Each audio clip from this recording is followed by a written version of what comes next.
All right, everyone. Welcome to our holiday special episode of sorts. Hopefully all of our listeners are enjoying a good holiday season with their family or friends and not having too much on their plates. Whether you celebrate Christmas, Hanukkah, whatever holidays, best wishes to you from us. So we decided to do this episode because both Milda and I are finally wrapped up with exams. And it has sort of given us the time to reflect on everything about this podcast. And we haven't shared a lot about who we are, why we started this podcast, and things like that. So this is us telling you a little bit about ourselves. Yeah, hi everyone. So good to talk to you all again, and so excited to get back. And we just talked with Vishwa about our goals for the new year, and it's so exciting because we're sort of manifesting for the podcast to grow and for everything to be good. So yeah, to start off, we just want to talk about why we started this podcast. So maybe a small percentage of you know, but it was actually not my idea. So Vishwa, can you tell us why you wanted to start a podcast? Yeah, so I don't know. I've always been a guy that likes to talk a lot. You know, throughout my time in high school, I was a competitive debater and public speaker, and that gave me an opportunity to share my opinions regularly and in a formal setting. And I enjoyed that time, but I realized that in university, it just wasn't my thing. I didn't enjoy doing all the competitions and stuff as much and whatnot. So throughout my entire first year of university, I was sort of like figuring out like, okay, how am I gonna like bring this talky, opinionated side of myself out? And how am I gonna feel fulfillment in that sense? And things just sort of lined up really well. I had a summer in which I wasn't really doing much. I was working as a part-time research assistant, managing social media that would only be 10-ish hours a week. So I had a lot of free time. I was back home, and it just sort of got me thinking, right when my exams finished up, okay, what do I want to do this summer? I didn't plan ahead or anything like that. And then I'd been listening to a lot of podcasts, and I was like, I think it would be kind of cool to start my own podcast. This is an idea that was like floating in my head for a long time, but I never had the time or like will to do it. Like I started a couple failed podcasts that were just me and my friends like rambling in a mic without any organization whatsoever. And I realized I couldn't do this myself. Like it's, first of all, too much work, and second of all, just not enough fun if you don't have any collaborators. So I then texted one of the smartest people I know, someone I met at a debate tournament, good friend of mine that I haven't actually met in person, but, have a close relationship with. And I was like, yo, Milda, would you be interested in starting a podcast with me? And like, without hesitation, Milda was like, yes. And then she's like, I didn't tell her what this podcast would be about. I didn't tell her like how we didn't have any, but Milda was in. And then we started planning over the fall. We spent a couple months getting all our logo designs up, getting our RSS subscription up so that we could upload to all platforms from one place, and basically forming a strategy on how we're going to launch this. And then we launched it in the summer. Milda, why exactly did you join on? Yeah, well, I'm flattered that you chose me as your co-host, but I don't know. I think everyone who knows me knows that, first of all, I have a hard time saying no in life in general, but I didn't. Wow, that feels good. It wasn't like that kind of decision. I genuinely want to try out everything in life, and I feel like this is such an opportunity, to have a nice hobby or another kind of career or a side hustle even. So I really like the idea of it. And just like you, I'm also a debater. I love talking about things. I love learning new things. And even in these 2 weeks, while we weren't doing any episodes, weren't filming, weren't uploading on social media, it was like there's this void and there's something that's really missing. It's so weird because in one way you're very busy with life and you're always studying and stuff, But in another way, there's also some part where you could be filming or uploading some social media clips and it's not there.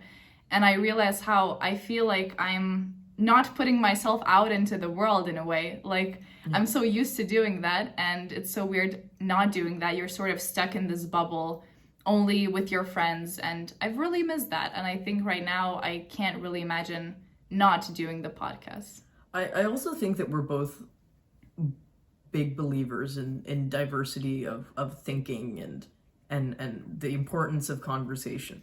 Like, we, recently got invited to be guests on this podcast of these sort of, other podcasters that have a more traditional view of masculinity and traditional view of like how the world should run and things like that. And we accepted it. We're like, of course, we don't agree at all with these guys, but it's worth having a conversation. And I think that one of our early goals was to make sure that this podcast would, yes, feature our opinions. And, we're not purporting to be purveyors of objective truths, because no one is.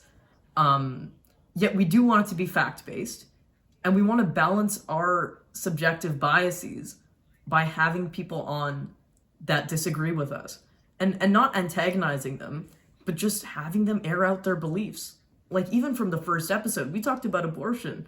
Both Milda and I are pro-choice. We said this would be a non-productive discussion to talk about if it was just our two voices. We need someone who has a different voice to come in and just give their take. And I think that that's something that we're really looking to foster on our platform. Would you agree? Yeah, for sure. I agree. I think even us, I mean, as two hosts, we disagree with each other a lot, which is more exciting than just staying in your own echo chamber. And also, I guess I've seen that with the more academic guests that we've had, with the more intellectual guests that we've had, it's hard to, find people who are totally have crazy opinions or like don't know what they're talking about. So still we have very civil conversations about smart things, and it's still very refreshing to hear opinions that you don't disagree with. So I really enjoy it. So, but yeah, go ahead. So that brings us to the next question. We talked about why this podcast was formed. Milda, where do you see this podcast going in the future?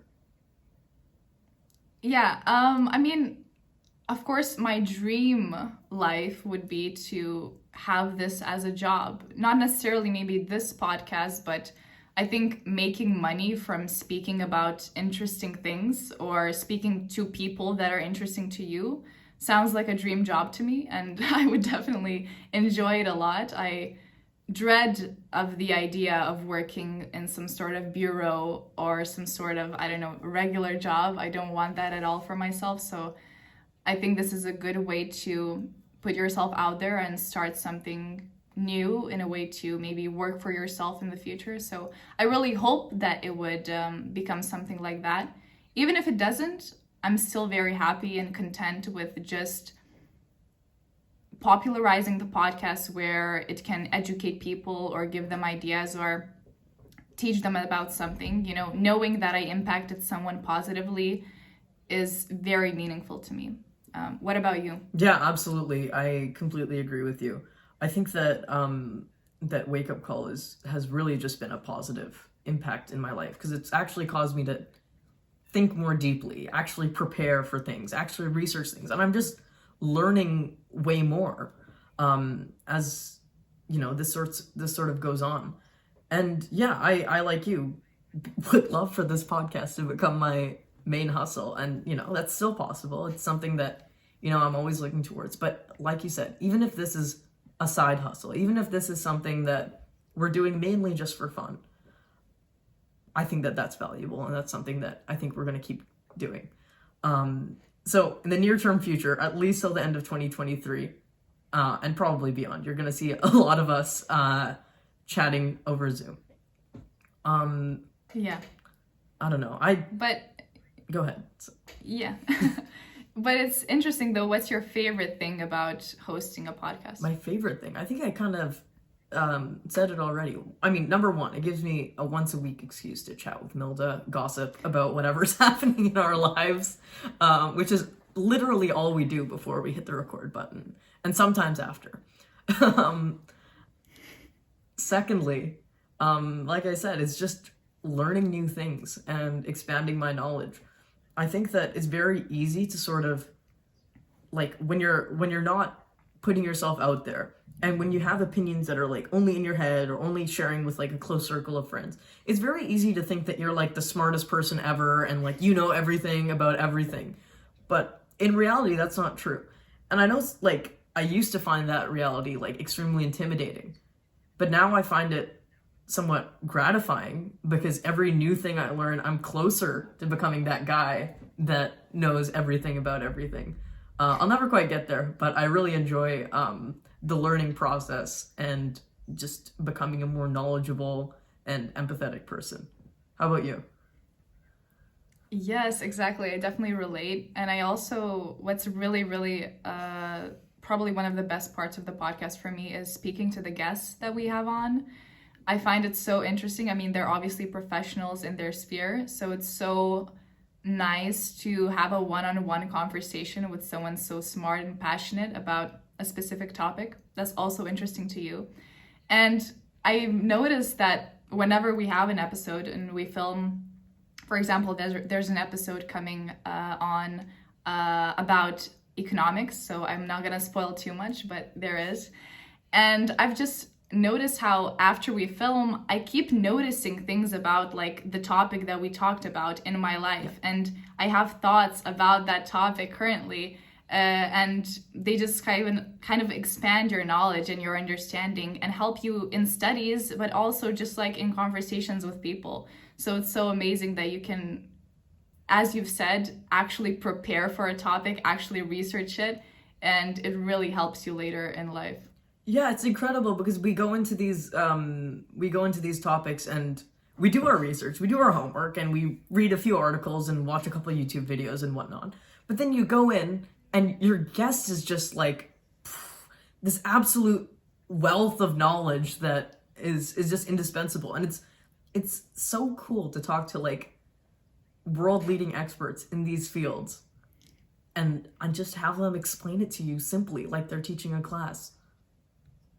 Yeah, but also at the same time, what you've also mentioned about how it's intimidating to have your opinions challenged. Definitely, but it's also good. Like on TikTok, we have a lot of haters, and especially whenever I talk about feminism, I get a lot of quite angry comments. So, you know, as a person who has a God complex, I think it's good for me to be humbled sometimes and rethink my opinions twice.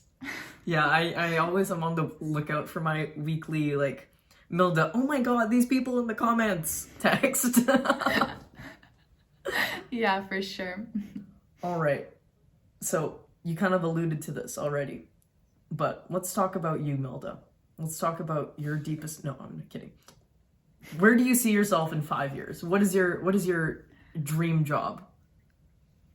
Oh my God. I actually kind of always thought of myself as like a person that likes studying or likes, you know, learning new things, which is true, totally. But I've noticed how studying in like a formal setting in a university, I don't know how validating it is and how fulfilling it is. Like, I just finished my exams and it's not even about achieving a high grade or like, I don't know, trying to strive for greatness. It's literally about passing, not having to take the retake and just moving on to the next course. That's what it feels like. And I don't know, it hasn't been that fulfilling, and I don't think that I want to do any more studying unless I find a course that is like specifically about something that's extremely interesting to me and something that I want to genuinely learn about. But I think even if I wouldn't be studying, I would still be actively reading books, learning things, and I will never stop that. So yeah, I don't think I'll be studying in 5 years. I do want to work. I mean, I hope that I'll be able to work for myself, maybe with this podcast, if it's big, or in a company that really has the same values that I do. Maybe I'll be working for a news or media company that's more left-wing, or some political NGO perhaps, concerning vulnerable communities or migrants or minorities. That's something that I'm also passionate about. So we'll definitely see. I'm not exactly sure, but I want to stay on this path. And also what I've noticed is that really no matter what I do or where I am, what's most important is to just have the people that you love near you, and then nothing else matters. So I just really hope that me and my significant other can live together and enjoy our days and be secure. What about you? That's such a wholesome answer. Milda's like, I want to like help people. Like, I want to be great. I want to be surrounded by the people I love. And to the extent I share the same sentiments, but where I see myself in 5 years is, unfortunately, working in some sort of corporate job, at least for a bit, just to make some money. To be perfectly honest, either like some sort of corporate consulting, maybe like government consulting or something like that, is something that I would enjoy at that stage in life, both because I think it's valuable experience to like learn about how the world works, and you're surrounded by a lot of really smart, really motivated people. But also, like, I can't lie, for like some of the financial security that those jobs carry with them, right? But I don't see myself doing that long term. At least I don't see myself doing that long term in working for either one of those big companies. And like I don't see myself climbing the corporate ladder and like, you know, starting as a junior analyst, becoming an analyst, and then eventually like, you know, finishing my career as a vice president or president or something. I don't see that happening. I see myself going back to school in another few years, getting a master's degree or a PhD degree, and or something like that. And I think as for dream career, I'd really either like to be, there's a couple futures. I think I might go into politics. That's a possibility. But I think that my dream career, I think, is like being a professor, like both a teaching professor, but also a researcher. I really like the idea of like working in these big scholarly institutions and being one of the reasons why people come to a university. Like, oh, you hear that Dr. Srinivasan is like this economics professor there? Like, I want to be that guy. And yeah, I think that would be fun. We'll see where it takes me. I have a lot of varied interests, and I think that no matter where I end up, I'll be happy. But again, like, it's not only about the money, it's about my personal fulfillment and also like my family's fulfillment. So yeah. It's so interesting actually, because I never knew that you want to be a professor. So it's so interesting. I mean, and we'll see. you would teach kids in like different ways than you're being taught, from what I understand. Yeah, I think so. Which is fun. I think that every professor sort of has an experience as an undergrad, and they say they'll be different, but end up, of course, you know, becoming the same thing. Okay, so another thing that I wanted to ask you, to just make the listeners get to know you better and just catch up on what's up in your life. What's poppin' in your life? Just what's poppin'. What's up recently? What's been keeping you happy and sad? What are your habits? Tell us about them. So, I'm back in Winnipeg right now, where the temperature with wind chill is -38. I basically can't go outside or else I will die. So that's keeping me sad, because I like the outdoors and I like getting sunlight and all those sorts of things. But no, I'm truly happy to be back home. The exam season was quite demanding on me, just with a lot of courses, and I'm similar to you in which Milda, in the sense that I don't say no to things. I'm like, yes, I need more on my plate. A lot of you may not know this, but I'm in a band. I played a show on December 7th. like right in exam season. So these are the sorts of multiple layers of stress, both anxiety about going on the stage and then knowing that after the stage I have to go home and study. It's sort of an interesting place to be in. But I'd say overall, I'm happy doing a lot of things. Like, none of these things are things that I feel like I'm forced to do. I find some value in all those things. And I think something interesting that our listeners would like to hear about is this program I'm in called the IMSF, which is the Integrated Management Student Fellowship at Des Hotels, which is the business school of McGill. And one of the components of this fellowship is like there's a research component where you're paired with a professor, but the component that I think that our listeners would like to hear about is something called an impact initiative. And it's a very unique way of thinking about management and thinking about business, which I really appreciate. And it's basically an initiative where we need to spend the first semester analyzing and finding a problem in our society. So, for example, my group has identified food waste and food insecurity as like key problems in Montreal and Quebec and Canada at large. And we spend the whole semester identifying why that problem exists, what are the multiple factors in that problem, who the problem most impacts, what some solutions to that problem that already exist are, what the limitations of those solutions are, having interviews with people that are affected by the problem, people that are trying to tackle the problem. We've talked with food bank owners and things like that. And then the second semester is to try and find a solution that addresses those gaps, that helps people and has an objective, measurable impact. And I think that that's something that I'm really enjoying doing, and that's also given me a sense of fulfillment and feeling like I'm contributing to society at large. So those are some things that are going on in my life. How about you? Yeah, that sounds really interesting, and that sounds definitely like something that I would also like to do. More practical, usage of your skills. For me, I mean, it's also exam season, the same grind. Something that's, I guess, I noticed this dilemma and this contradiction in my head because generally I love the Christmas season because it's pretty, there's decorations, lights everywhere, the city looks so nice. But at the same time, I have to be a bit ignorant to really enjoy it.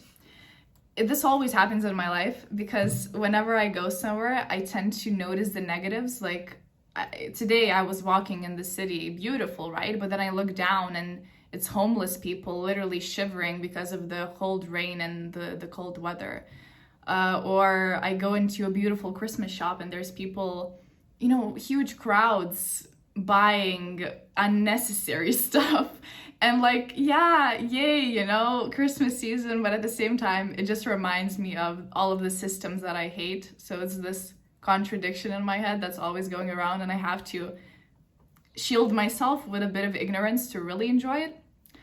But besides that, I'm always grateful for my friends and for my family. They've been really keeping me sane and happy in these times. That's good. That's good to hear.